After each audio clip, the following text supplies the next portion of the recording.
Forget Python. Forget C++. You know, the most important language to learn right now isn't a coding language at all. It's about learning the secret language of AI. And trust me, mastering it is going to define the next decade. Okay, so let's just get right to the big idea here. Forget everything you've heard about needing to be a master coder to succeed in the future. The single most important skill is actually something way more human: learning how to have a great conversation with an AI. I mean, have you ever found yourself literally arguing with your GPS or begging your smart speaker to please just understand the song you want to hear? Yeah, we've all been there, right? Talking to a machine that feels like a brick wall. But here's the twist. What if the problem isn't that our tech is dumb, but that it's becoming so incredibly smart that it takes our instructions literally?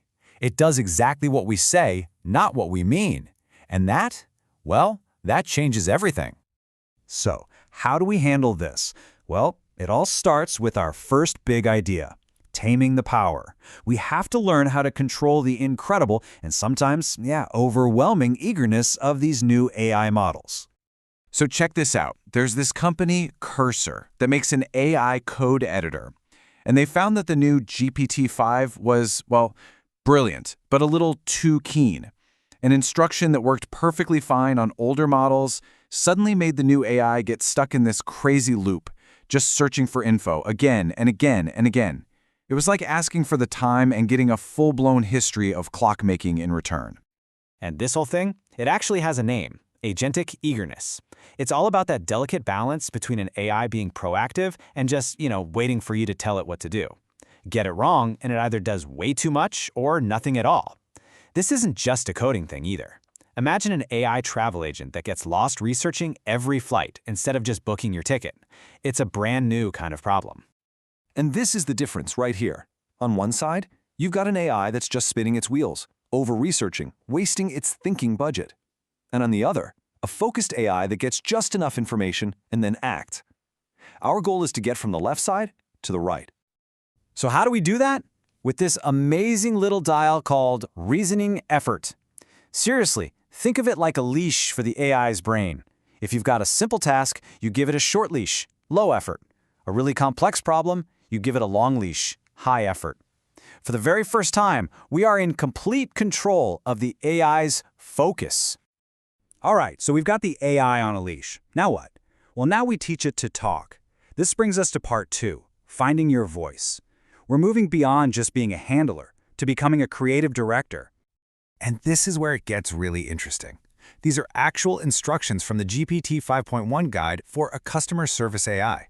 It's not just be polite. It's be crisp, trim anything that doesn't move work forward, and, my favorite, trust users enough not to wrap messages in padding. And this just perfectly captures the new philosophy. Treat acknowledgments as optional seasoning, not the meal. And the core idea? Respect through momentum. I mean, how cool is that? You show respect by getting to the point, not by burying it in fluff.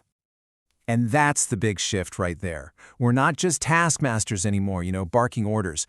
We are becoming creative directors. We are shaping how the AI communicates, its tone, its rhythm, its entire personality.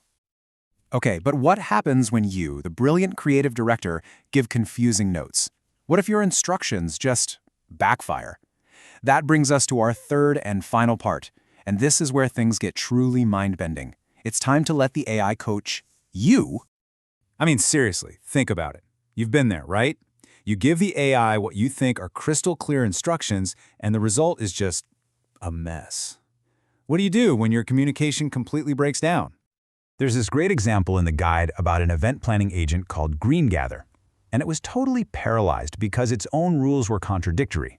One rule said be concise, but another one said be extremely detailed. It was stuck in a logical trap that we created. So what's the fix? Well, it's this totally wild technique called metaprompting. And honestly, this is where it starts to feel like we're living in the future. Instead of guessing what's wrong, you ask the AI to analyze its own instructions and tell you how to make them better. The AI becomes its own coach. And it's basically this simple 3-step dance you do with the AI. Step 1, you show it the prompt and examples of where it's failing. Step 2, you ask it to act like a consultant and find the contradictions. And Step 3, you ask it to become an editor and give you the exact changes to fix the problem. This isn't just instruction anymore. This is true collaboration. And this actually brings us full circle, back to those developers at Cursor. It's pretty funny, actually.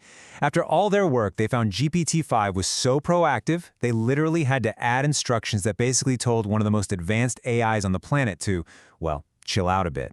Sometimes you just need to tell the super genius to take a breath. Now, you might be thinking, okay, this is all cool, but does it really matter? Oh, it matters a lot. Check this out. One small tweak, just letting the AI remember its own thought process, caused a massive 4.3% jump in performance on a retail benchmark. Better conversation doesn't just feel better, it gets you measurably better results. So when you step back and look at all this, what do you see? I see us standing on the edge of something huge. For the entire history of computers, we've been programming machines. Now, for the very first time, we are learning to communicate with them. So, what's the one thing I want you to walk away with? It's actually super simple, but it changes everything. Ask better questions. You know, the future isn't going to be built by the people who have all the answers. No way. It's going to be built by the people who know how to ask the right questions, to an intelligence that's powerful enough to actually find those answers. So, the next time you sit down in front of an AI, just remember this one thing. Don't just prompt the machine, partner with it.